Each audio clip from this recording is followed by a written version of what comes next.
여러분, 오늘 이 영상은 제가 지난 15년 동안 유튜브에서 경제 콘텐츠를 만들며 쌓아온 모든 통찰을 쏟아부은 결정판이 될 거예요. 만약 여러분이 에이 설마 내 돈이 가치가 없어지겠어? 라고 생각하신다면 오늘 이 일시간이 여러분의 인생을 송두리째 바꿀 마지막 경고등이 될지도 모릅니다. 잠시 상상해보세요. 2026년 어느 평범한 화요일 아침입니다. 여러분은 평소처럼 편의점에 들러 우유 한 팩을 집어들어요. 그런데 가격표를 보고 눈을 의심합니다. 15,000원. 오타가 아니에요. 어제까지만 해도 3,000원이었던 우유가 하룻밤 사이에 5배가 뛴 거죠. 급하게 스마트폰을 켜서 은행 앱을 들어갑니다. 어제까지 힘들게 모아둔 예금 5천만 원은 그대로 찍혀 있어요. 숫자 5와 0, 6개. 하지만 이 돈으로 살 수 있는 건 이제 어제의 5분의 1도 안 됩니다. 여러분의 자산은 그대로인데 그 돈이 가진 힘이 증발해버린 거예요. 이게 바로 우리가 마주할 화폐 가치의 몰락이자 스태그플레이션의 민낯입니다. 설마 그런 일이 일어나겠어? 라고 묻고 싶으시겠죠? 하지만 역사는 반복됩니다. 제가 오늘 단순히 공포 마케팅을 하려는 게 아니에요. 팩트와 데이터를 기반으로 지금 전 세계 금융 시스템의 거대 고래들이 왜 소리 소문 없이 이것을 사모으고 있는지, 그리고 왜 하필 2026년이 그 폭발의 정점이 될 것인지 아주 현미경으로 들여다보듯 디테일하게 설명해 드릴 거예요. 오늘 영상을 끝까지 시청하시면 여러분은 세 가지를 얻게 됩니다. 첫째, 2026년 경제 위기의 본질을 꿰뚫어보는 안목. 둘째, 왜 금이 단순한 비금속이 아니라 은행들이 사활을 거는 티어 1 자산인지에 대한 확신. 셋째, 인생 역전의 마지막 기회가 될 은 투자의 구체적인 로드맵입니다. 이 영상 하나면 시중에 떠도는 잡다한 투자 서적 10권 읽는 것보다 훨씬 명확한 해답을 얻으실 수 있을 겁니다. 장담컨대 희시간 뒤 여러분은 완전히 다른 눈으로 세상을 보게 되실 거예요. 자, 준비되셨나요? 부의 파도에 휩쓸려 갈 것인지 아니면 그 파도 위에 올라탈 것인지 결정하는 시간, 지금 바로 시작합니다. 본격적인 이야기를 시작하기 전에 우리가 가장 먼저 마주해야 할 불편한 진실이 있습니다. 바로 화폐의 타락이에요. 여러분, 혹시 스태그플레이션이라는 단어 들어보셨죠? 경제 성장은 멈췄는데 물가는 미친 듯이 오르는 최악의 시나리오를 말합니다. 그런데 왜 하필 2026년일까요? 그리고 왜 이번 위기는 과거와 차원이 다르다고 하는 걸까요? 이걸 이해하려면 먼저 돈의 정체부터 알아야 해요. 초등학생도 이해할 수 있게 비유해 드릴게요. 여러분, 어릴 때 친구랑 쿠폰놀이 해보신 적 있죠? 제가 종이에다 이 종이를 가져오면 사과 한 개로 바꿔줄게 라고 적어서 친구에게 줬다고 칩시다. 이 종이가 바로 지금의 달러나 원화 같은 화폐예요. 그런데 제가 사과는 10개밖에 없는데 이 종이를 1000장 찍어서 동네 사람들에게 뿌렸다고 해보세요. 처음에는 사람들이 종이를 들고 좋아하겠지만 곧 깨닫겠죠. 종이는 1000장인데 사과는 10개뿐이네? 그럼 사람들은 사과 한 개를 가지기 위해 종이 100장을 내놓기 시작할 겁니다. 종이의 가치가 100분의 1로 떨어지는 것. 이게 바로 인플레이션의 본질입니다. 2020년 팬데믹 이후 전 세계는 역사상 유례없는 속도로 돈을 찍어냈습니다. 미국의 통화량 지표를 보면 그래프가 거의 수직으로 상승했어요. 문제는 이 돈들이 생산적인 곳으로 흘러가서 물건을 늘린 게 아니라 그냥 시장에 머물며 가격만 올렸다는 거예요. 여기서 많은 분이 착각을 하세요. 연준이 금리를 계속 올리면 결국 물가는 잡히는 거 아니야? 그럼 다시 예전처럼 살기 좋아지겠지? 라고요. 하지만 이건 정말 위험한 착각이에요. 금리를 올린다는 건 시장에 풀린 돈을 회수하는 과정인데 지금 우리 경제 체력은 그 높은 금리를 견딜 수가 없거든요. 전 세계가 이미 빚의 늪에 빠져있기 때문입니다. 국가부채, 기업부채, 가계부채가 역대 최고치인 상황에서 금리를 무한정 올리면 물가는 잡힐지 몰라도 그 전에 경제 시스템 자체가 붕괴되어 버립니다. 즉, 연준은 지금 물가를 잡으려다 경제를 죽일 것인가, 아니면 물가를 포기하고 경제를 살릴 것인가 라는 외통수에 걸려있는 거예요. 정치인들은 결국 표를 얻기 위해 경제 붕괴보다는 완만한 화폐 가치 하락을 선택할 수밖에 없습니다. 우리는 1970년대에 오일 쇼크를 기억해야 합니다. 당시에도 지금처럼 에너지 가격이 폭등했고 물가는 두 자릿수로 뛰었죠. 사람들은 금방 끝날 줄 알았어요. 하지만 그 고통은 10년 넘게 이어졌습니다. 1970년대 미국의 부채 비율은 약 30% 수준이었지만 지금은 120%가 넘습니다. 지금 금리를 당시처럼 20%로 올리면 미국 정부는 이자 갚는 데만 국가 예산을 다 써야 할 판이에요. 2026년은 그동안 찍어낸 돈의 저주가 시차를 두고 폭발하는 시점입니다. 토마 정책의 효과는 보통 12개월에서 18개월의 시차를 두고 나타나는데 누적된 고통이 경기 침체라는 결과값으로 도출되는 해가 바로 2026년이 될 가능성이 매우 높다는 뜻이죠. 여기 우리 주변에 흔히 볼 수 있는 40대 가장 김 과장님의 사례를 들어볼게요. 김 과장님은 2020년에 열심히 저축해서 현금 1억 원을 모았습니다. 당시 김 과장님은 뿌듯했죠. 이 정도면 나중에 우리의 대학 등록금이랑 내 노후 자금으로 든든하겠어 라고요. 그런데 2026년이 되자 김 과장님은 멘붕에 빠집니다. 숫자는 여전히 1억 원인데 마트에 가서 장을 보면 예전엔 10만 원이면 카트를 가득 채웠던 게 이제는 고기 몇 근 사면 끝납니다. 집값은 떨어졌다고 하는데 정작 사려고 보니 대출이자가 무서워 엄두도 안 나고 전세금은 물가 따라 올라버렸죠. 김 과장님의 1억 원은 도둑 맞은 적도 잃어버린 적도 없는데 그 구매력이 반토막이 난 거예요. 이게 바로 보이지 않는 세금인 인플레이션의 무서움입니다. 정부는 여러분의 주머니에서 돈을 직접 꺼내가지 않아요. 대신 여러분이 가진 돈의 가치를 희석시켜서 야금야금 뺏어가는 겁니다. 김 과장님이 현금을 들고 안심하고 있을 때 옆집 이대리는 그 돈으로 금과 은을 샀습니다. 2026년 김 과장님이 절망할 때 이대리는 웃으며 그 금을 팔아 김 과장님이 그토록 갖고 싶어 했던 자산들을 헐값에 사드립니다. 여러분은 김 과장님이 되시겠습니까? 이대리가 되시겠습니까? 그렇다면 스태그플레이션 시기에 우리는 구체적으로 어떻게 행동해야 할까요? 단순히 금 사야지 라고 생각만 해서는 안 됩니다. 첫 번째 단계는 가짜 자산과 진짜 자산을 철저히 구분하는 것입니다. 여러분의 통장에 찍힌 숫자, 보험 해약 환급금, 채권 수익률, 이 모든 것들은 사실 상대방의 약속에 기반한 종이 자산입니다. 시스템이 정상일 때는 편리하지만 시스템에 균열이 가기 시작하면 이 약속들은 가장 먼저 깨집니다. 반면 금과 은은 그 누구의 약속도 필요 없는 독립적인 자산입니다. 인류 역사가 수천 년 동안 증명해온 유일한 진짜 돈이죠. 두 번째 단계는 레버리지, 즉 대출의 성격을 바꾸는 것입니다.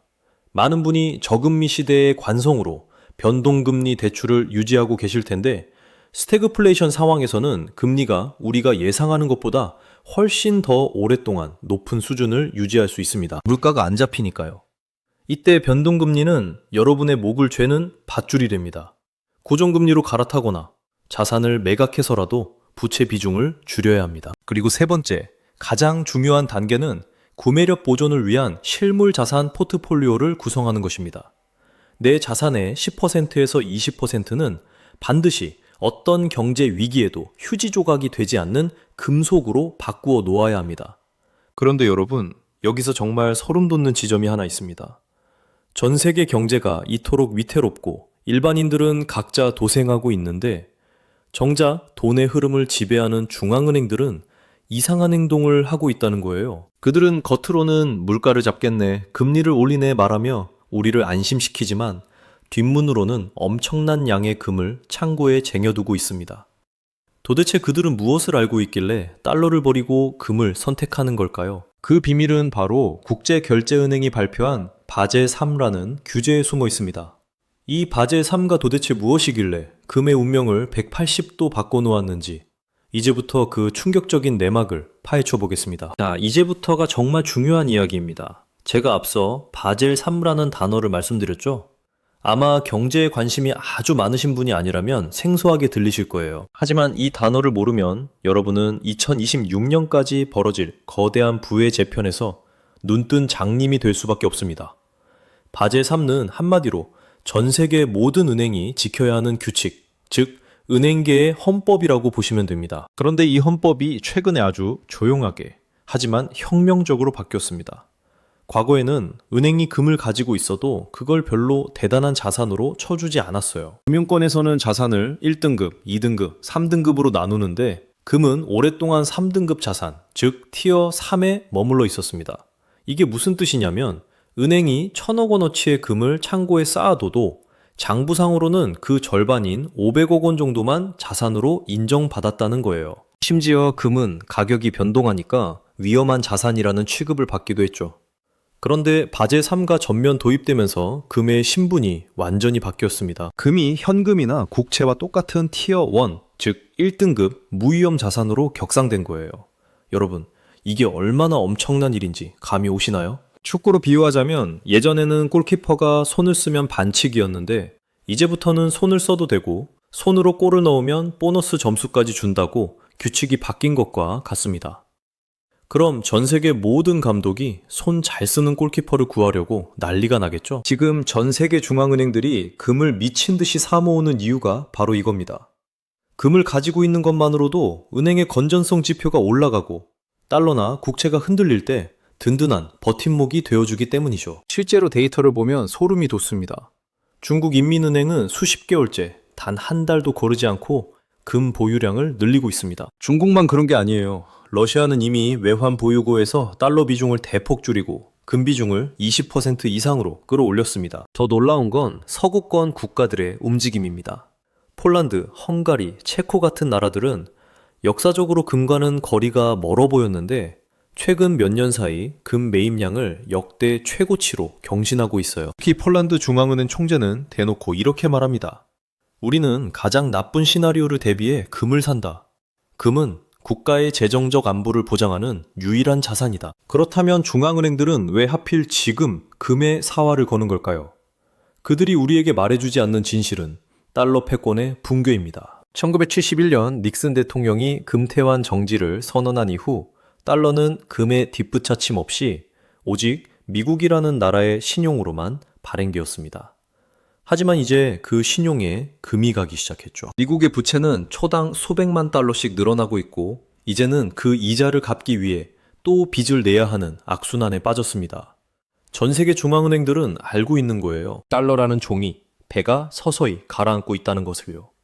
그래서 그들은 가장 안전하고 튼튼한 구명보트인 금으로 갈아타고 있는 겁니다. 여기서 많은 분이 질문하십니다. 작가님, 금은 이자도 안 나오고 배당도 없는데 왜 그게 최고의 자산인가요? 네, 맞습니다. 금은 이자가 없습니다. 하지만 반대로 생각해보세요. 금은 누구의 부채도 아닙니다. 이게 핵심입니다. 여러분이 은행에 맡긴 돈은 은행의 부채입니다. 은행이 망하면 그 돈은 위험해지죠. 여러분이 산 국채는 국가의 부채입니다. 국가가 모라토리엄을 선언하면 종이 조각입니다. 하지만 금은요? 금은 그 자체가 가치입니다. 그 누구의 약속도 필요하지 않죠. 경제가 정상적일 때는 이자가 나오는 자산이 유리하지만 지금처럼 시스템 자체가 흔들리는 2026년의 위기 상황에서는 이자가 안 나오더라도 절대 망할 리 없는 무위험 자산이 승자가 됩니다. 이제 금에 대한 오해를 하나 더 풀어볼까요? 금값은 이미 너무 비싸서 지금 사면 상토 아닐까요? 라고 걱정하시는 분들이 많습니다. 하지만 이건 가격만 보고 가치를 보지 못하는 거예요. 1980년대 금 가격이 온수당 850달러까지 갔던 적이 있습니다. 그때 850달러를 지금의 화폐 가치로 환산하면 얼마인지 아세요? 무려 3,000달러가 넘어야 합니다. 지금 금값이 역대 최고가라고 하지만 실제로 통화량 팽창 속도를 대입해보면 금은 여전히 심각하게 저평가되어 있습니다. 화폐 가치가 떨어지는 속도에 비하면 금값은 아직 시작도 안 한 셈이죠. 그런데 여러분, 제가 오늘 진짜 드리고 싶은 이야기는 지금부터입니다. 금이 여러분의 자산을 지켜주는 든든한 성격이라면 여러분의 인생을 한 단계 업그레이드해줄 강력한 무기는 따로 있습니다. 바로 은입니다. 많은 사람이 은을 단순히 금의 보조제 정도로 생각합니다. 금 살 돈 없으면 은 사는 거 아니야? 라고 말이죠. 하지만 이건 은의 진정한 가치를 몰라도 너무 모르는 소리입니다. 은은 인류 역사상 금보다 더 오랜 시간 동안 실제 화폐로 사용되었습니다. 우리나라뿐만 아니라 전 세계적으로 은행이라는 단어에 은자가 들어가는 것만 봐도 알 수 있죠. 은은 역사적으로 금과 일정한 비율을 유지해왔습니다. 지구 지각에 매장된 양으로 따지면 금보다 은이 약 15배 정도 많아요. 그래서 과거에는 금과 은의 가격 비율도 15대 1 정도를 유지했습니다. 그런데 지금은 어떤 줄 아세요? 80대 1, 심할 때는 90대 1까지 벌어져 있습니다. 이게 무엇을 의미할까요? 은이 역사적으로 유례없는 저평가 상태에 있다는 뜻입니다. 만약 금값이 가만히 있고 은값이 역사적 평균 비율인 15대 1로 돌아가기만 해도 은값은 지금보다 5배 이상 폭등해야 합니다. 그런데 만약 금값까지 같이 오른다면 어떻게 될까요? 은값은 그야말로 수직 상승하게 될 겁니다. 투자의 귀재 워런 버핏이나 로버트 기요사키가 왜 은에 주목했는지 이제 조금 이해가 가시나요? 특히 은은 금과는 결정적인 차이점이 하나 더 있습니다. 바로 산업적 수요입니다. 금은 대부분 장신구로 쓰이거나 중앙은행 창고에 보관되지만 은은 우리 삶의 거의 모든 첨단 제품에 들어갑니다. 여러분이 지금 이 영상을 보고 계신 스마트폰, 컴퓨터, 그리고 전 세계가 사활을 거는 전기차와 태양광 패널에 은은 필수적으로 들어갑니다. 은은 금속 중에서 전기 전도율이 가장 높고 대체가 거의 불가능하기 때문이죠. 놀라운 사실은 하나 더 있습니다. AI 혁명의 핵심인 데이터 센터와 반도체에도 엄청난 양의 은이 소모됩니다. 하지만 은의 공급은 어떤가요? 은은 보통 금이나 구리를 캘 때 부산물로 나오는 경우가 많아서 수요가 급증한다고 해서 갑자기 공급을 확 늘릴 수가 없습니다. 공급은 한정되어 있는데 화폐로서의 수요와 산업적 수요가 동시에 폭발하는 시점이 바로 우리가 마주할 미래입니다. 자, 여기서 질문을 하나 드릴게요. 만약 은의 재고가 바닥난다면 어떻게 될까요? 금은 전 세계 중앙은행들이 엄청난 양을 보유하고 있어서 가격을 조절할 힘이 있지만 은은 중앙은행들이 거의 가지고 있지 않습니다. 대부분 산업용으로 소모되어 사라져버리기 때문이죠. 즉, 은은 공급 쇼크가 오면 가격 통제가 불가능한 수준으로 튀어오를 수 있는 폭탄과 같습니다. 전문가들이 인생을 바꾸고 싶다면 은을 사라고 말하는 이유가 바로 여기에 있습니다. 하지만 은 투자에는 치명적인 함정이 하나 있습니다. 많은 분이 이 함정에 빠져서 은 투자를 포기하거나 손해를 보곤 하죠. 은은 변동성이 너무 심해서 무서워요. 은은 살 때 세금을 너무 많이 내요. 같은 고민들입니다. 네, 맞습니다.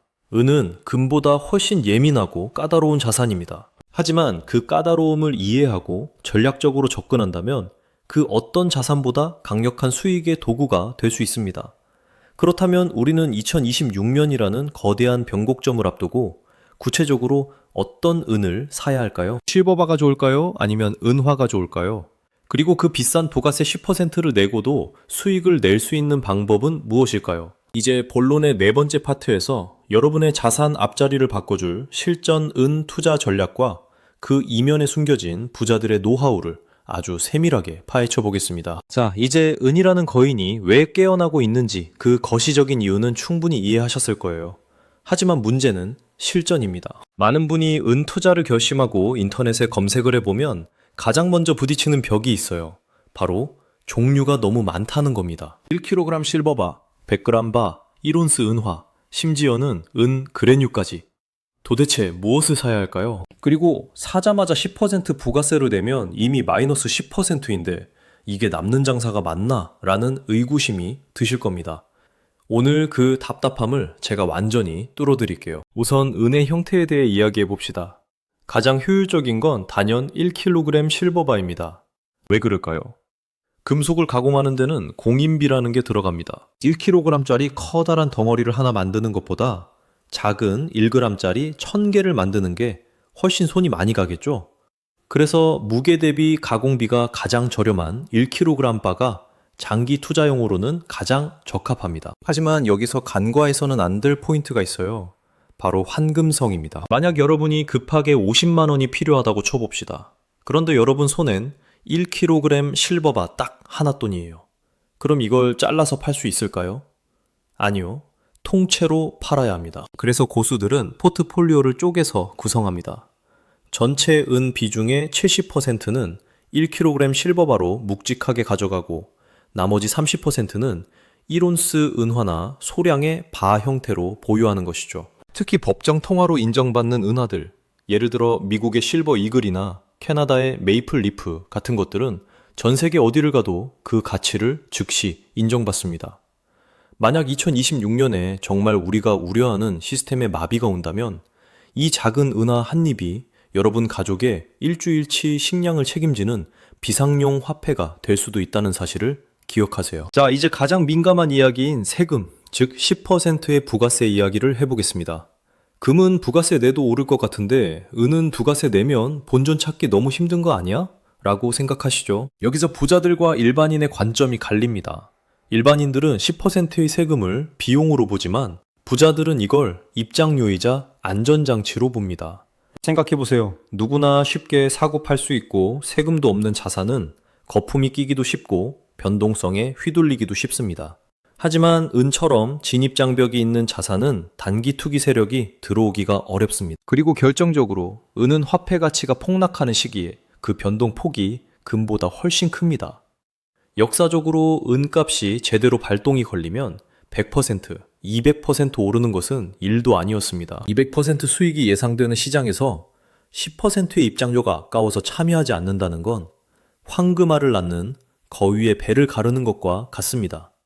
또한 실물 은은 보유하고 있는 동안 금융소득종합과세나 종합부동산세 같은 어떤 세금 추적에서도 자유롭다는 엄청난 장점이 있죠. 여러분의 자산을 정부가 모르게 가장 안전하게 숨길 수 있는 유일한 합법적 수단이 바로 실물은입니다. 이제로 넘어가서 그렇다면 내 소중한 자산을 금과 은에 어떤 비율로 나눠 담아야 할지 구체적인 로드맵을 그려보겠습니다. 나는 공격적인 투자자니까 은에 100% 몰빵하겠어. 혹은 나는 겁이 많으니까 금만 사겠어. 라고 생각하시나요? 둘 다 정답이 아닙니다. 투자의 대가들이 강조하는 것은 언제나 균형입니다. 제가 추천하는 2026년 대비 표준 포트폴리오는 금 7대 은 3입니다. 왜 금이 더 많아야 할까요? 금은 자산의 중심을 잡아주는 닷이기 때문입니다. 금은 가격 방어력이 뛰어납니다. 세상이 흔들려도 금값은 단단하게 버텨주죠. 반면 은은 수익을 극대화하는 돛입니다. 순풍이 불 때 배를 빠르게 앞으로 전진시키지만 풍랑이 불 때는 배를 심하게 흔들기도 하죠. 그래서 금으로 안정성을 확보하고 은으로 초과 수익을 노리는 전략이 가장 현명합니다. 만약 여러분이 아직 자산 형성기에 있는 젊은 층이고 좀 더 공격적인 성향이라면 5대5까지 비중을 높여볼 수도 있겠지만 실물 자산 투자의 핵심은 끝까지 들고 가는 것임을 잊지 마세요. 은 비중이 너무 높으면 가격이 조금만 흔들려도 공포에 질려 팔아버리게 되는데 그러면 실물 투자의 의미가 완전히 사라집니다. 그럼 구체적으로 어디서 어떻게 사야 할까요? 여기서 많은 분이 종로 금은방을 떠올리십니다. 물론 나쁘지 않습니다. 하지만 제가 추천하는 방식은 브랜드를 사는 것입니다. 한국금거래소, 삼성금거래소 혹은 한국조폐공사와 같은 공신력 있는 기관의 제품을 사세요. 왜 그럴까요? 여러분이 나중에 이 금과 은을 팔 때 이름 모를 공방의 제품은 순도 체크를 위해 별도의 감정 비용을 내거나 가격을 깎일 확률이 높습니다. 하지만 브랜드 제품은 그 자체로 보증서 역할을 합니다. 1kg 실버바를 살 때 몇만 원 아끼려고 무명 제품을 샀다가 나중에 팔 때 수십만 원을 손해볼 수 있다는 점을 꼭 명심하세요. 또한 구매 타이밍에 대해서도 드릴 말씀이 있습니다. 지금이 저점인가요? 내일 사면 더 떨어질까요? 이런 고민은 실물 투자자에게는 시간 낭비입니다. 금과 은은 타이밍을 맞추는 자산이 아니라 수량을 늘리는 자산입니다. 매달 여러분의 소득 중 일정 부분을 떼어 기계적으로 사 모으는 코스트 에버리진 전략을 쓰세요.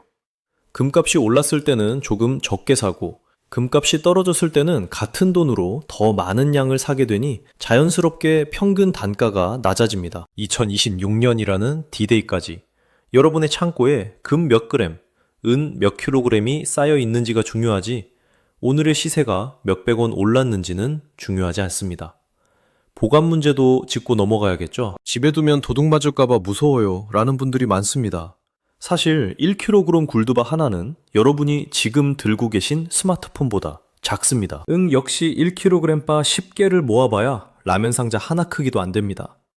집안에 여러분만 아는 은밀한 곳 몇 군데에 나눠 보관한다면 생각보다 안전합니다. 만약 수억 원 단위의 고액 투자자라면 은행의 대여금고 서비스를 이용하세요.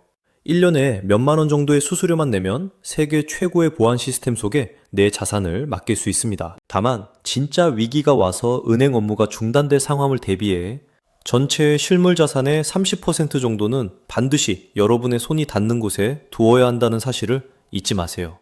여기서 잠깐 요즘 유행하는 디지털 금이나 금 계좌에 대해서도 짚어봅시다. 앱으로 1g씩 사는 게 편하지 않나요? 라고 묻고 싶으실 거예요.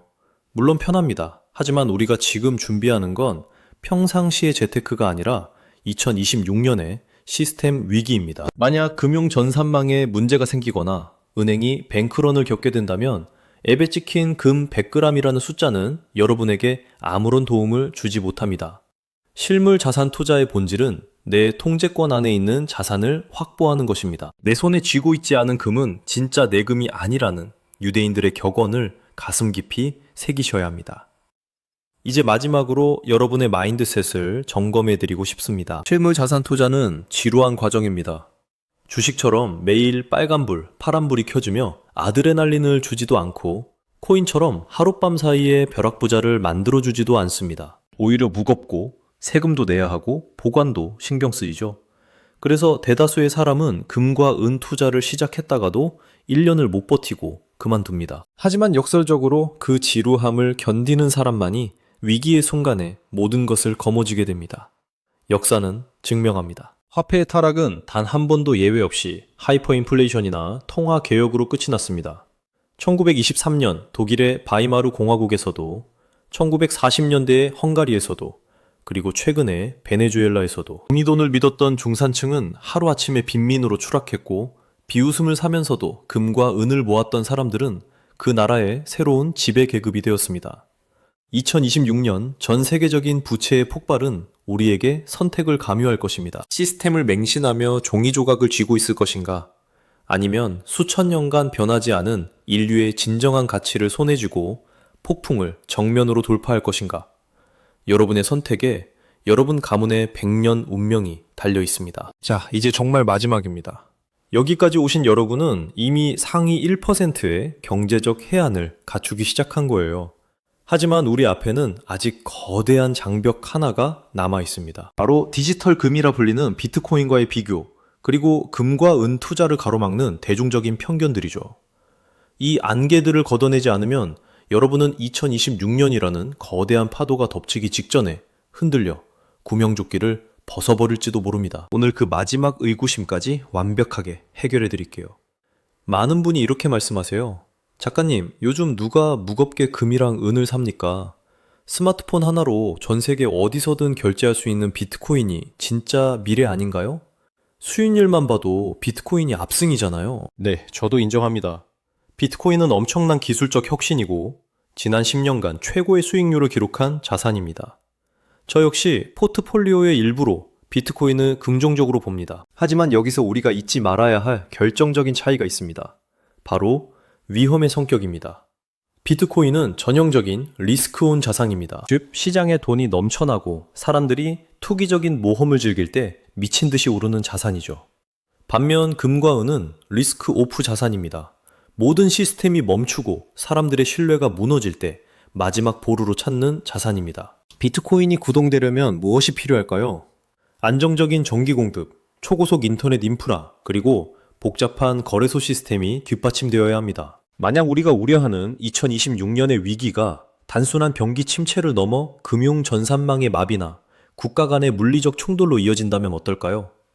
전기가 끊기고 인터넷이 차단된 상황에서 여러분의 비트코인은 어떤 가치를 발휘할 수 있을까요? 반면 금은 어떻습니까? 금은 전기가 없어도, 인터넷이 안 돼도, 심지어 국가가 사라져도 그 자체가 가치를 지닙니다. 금은 원소기호 79번, 우주가 탄생할 때부터 존재해온 물리적 실체입니다. 2000년 전 로마 시대의 금화가 지금도 가치를 인정받듯 금은 그 어떤 중앙화된 시스템에도 의존하지 않습니다. 비트코인이 디지털 금이라면 금은 그냥 진짜 금입니다. 여러분의 자산을 증식시키고 싶다면 비트코인을 사셔도 좋습니다. 하지만 여러분 가문의 생존을 담보하고 싶다면 반드시 진짜 금이 중심을 잡고 있어야 합니다. 비트코인은 화려한 스포츠카와 같고 금은 튼튼한 장갑차와 같습니다. 날씨가 좋을 때는 스포츠카가 빠르고 멋지지만 전쟁터에서는 장갑차만이 여러분의 생명을 지켜줄 수 있습니다. 또 하나의 편견, 금값은 너무 지루하다는 말에 대해서도 깊게 들어가 봅시다. 많은 사람이 금을 수익률 낮은 안전자산으로만 치부합니다. 하지만 이건 금의 폭발력을 경험해보지 못한 세대의 이야기입니다. 1970년대 스태그플레이션 시기를 복기해 봅시다. 1971년 온스당 35달러였던 금값은 1980년 850달러까지 치솟았습니다. 10년 만에 24배가 오른 거예요.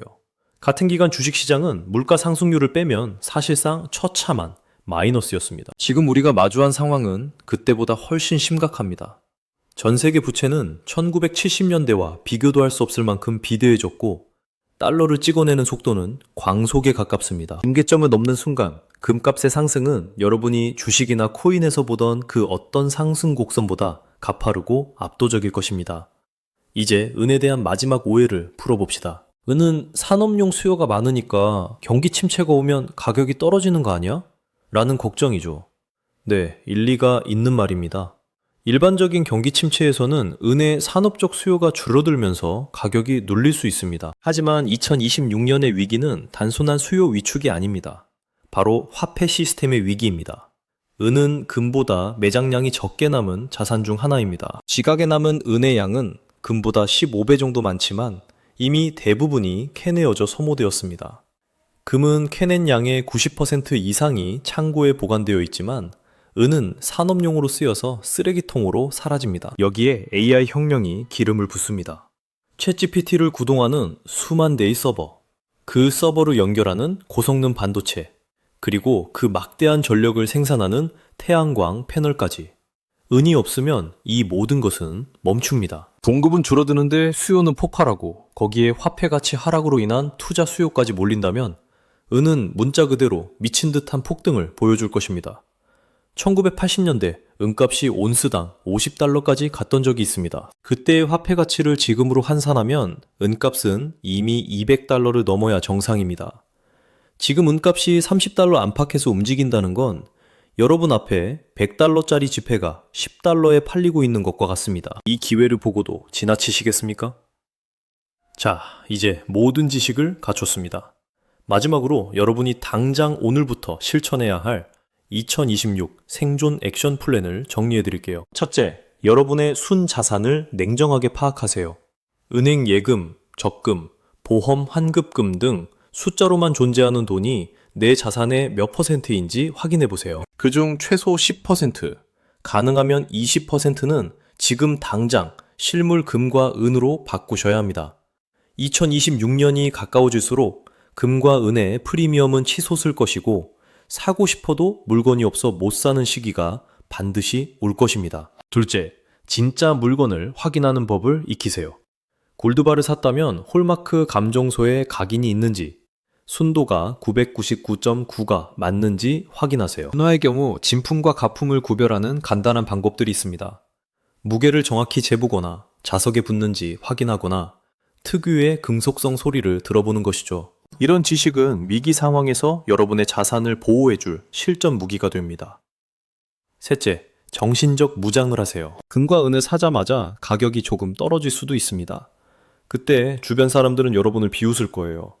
거봐, 금은 끝났다니까? 차라리 주식을 사지 그랬어. 라고 말이죠. 하지만 기억하세요. 노아가 방주를 지을 때 비는 오지 않았습니다. 맑은 하늘 아래서 방주를 짓는 노아를 보고 사람들은 미쳤다고 조롱했죠. 하지만 비가 내리기 시작했을 때 조롱하던 사람들의 운명은 어떻게 되었습니까?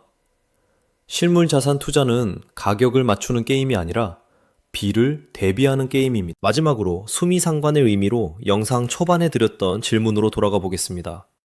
2026년의 어느 날 여러분은 편의점에서 15,000원짜리 우유를 마주하게 될지도 모릅니다. 그때 여러분의 손에는 무엇이 들려있기를 원하시나요? 가치가 녹아내린 만원짜리 지폐 몇 장인가요? 아니면 그 어떤 인플레이션도 이겨낼 수 있는 묵직한 금과 은인가요? 그의 재편은 이미 시작되었습니다. 바젤 3라는 거대한 파도가 밀려오고 있고 중앙은행들은 이미 구명보트에 올라탔습니다. 이제 여러분의 차례입니다. 대중의 광기에 휩쓸려 벼랑 끝으로 달려갈 것인지 아니면 차가운 이성으로 진짜 자산을 확보해 여러분 가족의 미래를 지킬 것인지 결정하세요. 오늘 이 긴 시간 동안 저와 함께 공부하신 여러분이라면 분명 현명한 선택을 하시리라 믿습니다. 역사는 반복되지만 그 결과는 준비된 자에게만 관대합니다. 2026년 전 세계적인 부의 대이동이 끝났을 때 여러분이 그 이동의 수혜자가 되어 있기를 진심으로 기원합니다. 제가 오늘 드린 이 정보들이 여러분 인생에 가장 튼튼한 방패가 되길 바랍니다. 긴 영상 끝까지 시청해주셔서 정말 감사합니다. 이 영상이 여러분의 눈을 뜨게 했다면 주변의 소중한 사람들에게도 공유해주세요. 여러분 한 분 한 분의 변화가 모여 우리 사회의 경제적 면역력을 높일 수 있습니다. 저는 다음 영상에서 더욱 날카로운 통찰과 구체적인 실전 데이터로 돌아오겠습니다. 특히 다음번에는 금과 은을 팔 때 세금을 한 푼도 내지 않고 합법적으로 자산 승계를 하는 비법에 대해 다룰 예정이니 구독과 알림 설정 절대 잊지 마세요. 여러분, 2026년의 폭풍우 속에서도 여러분의 가정은 평온하고 든든한 성벽이 되길 바랍니다. 지금까지 지식위드였습니다. 감사합니다.